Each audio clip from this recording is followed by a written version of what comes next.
Hello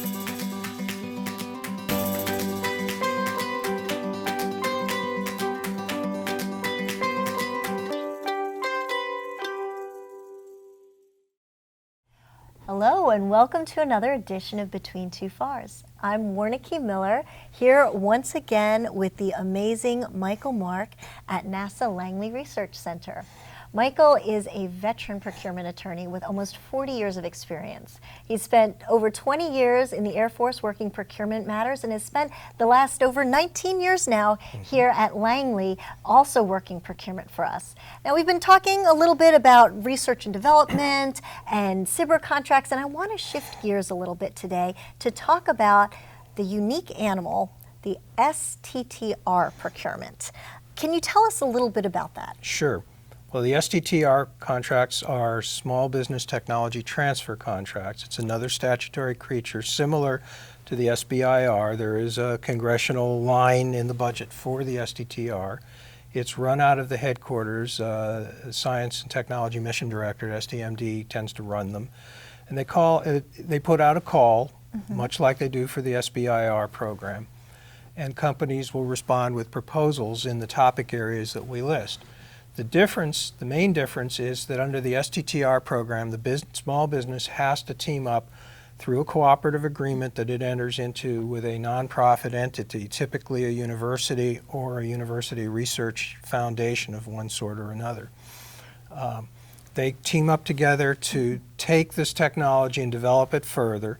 It's set up in much in the same way as a SBIR in that there are three phases. Phase one, about $250,000, phase two about $1.7 million right now, and phase three not funded through this program but funded by a program to commercialize whatever that technology is. And is there a funding limit on phase three?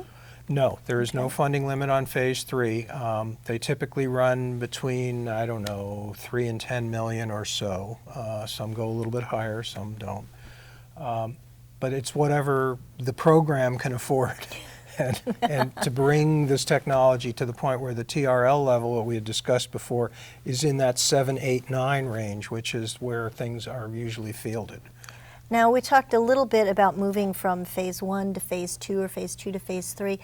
What if a company thinks they should go to phase two and they challenge us on that? What happens? Well, we have to be able to support going to phases 2 and 3. It's competitive to phase 1, and then phases 2 and 3 are not competitive in the sense that you have to recompete. You're competing against the already awarded recipients of the phase 1 or phase 2 contracts. There is no guarantee that we will go to phase 2 or phase 3. And there have been occasions where companies have tried to protest that, and the GAO has basically said as long as the agency has provided a rationale that is reasonable why they decided that this wasn't worth pursuing, GAO is not going to get involved. So again, you need to be able to document as you're going along why you either decided to go to phase 2 or why you decided not to go to phase 2. That contemporaneous documentation that Bob Tepfer is so famous for, yes. And it will save everybody's hide if we have to litigate. We also get congressionals on this, and again, we can then explain why we did what we did. So when you're reviewing, those are things that you want to look for. I want to talk a little bit about this unique cooperative agreement that you see in STTRs.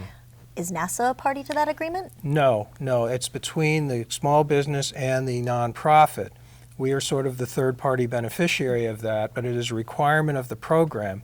So typically the company either has one in place at the time that they submit their proposal, or they have to supply proof that they, like a letter of commitment with the general terms and conditions that if you win, here's what we're going to do. Here's what the nonprofit will do, and here's what the small business will do. So that's a requirement for the program, and it's one of the major differences between the two. So it's designed to get some of that university technology further developed with a partner in the commercial world. Now, if an attorney was working an STTR contract for the first time and had some more questions, where could they go for more information? Well, the SBA has regulations and guides on this, as does headquarters NASA. There's a little bit in the FAR on this, but not much, mostly on the data rights provisions.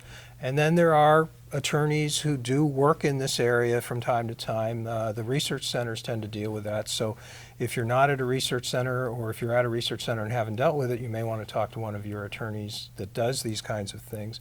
And then the NSSC at least has capabilities in this area, but they're obviously very stretched because they're not staffed like a center is to do all of this. So there's only 2 attorneys right now at the NSSC. Now, there's an office that manages this program. Did they have a guidebook, I remember you telling me? Yes, that comes out of STMD. Okay. And there is a guidebook. It's on the web. It's on our NASA website. If you Google it, you will find it. All right, these are some great resources. Remember, if you get an STTR landing on your desk, work closely with your patent counsel and take a look at some of these resources that were mentioned today.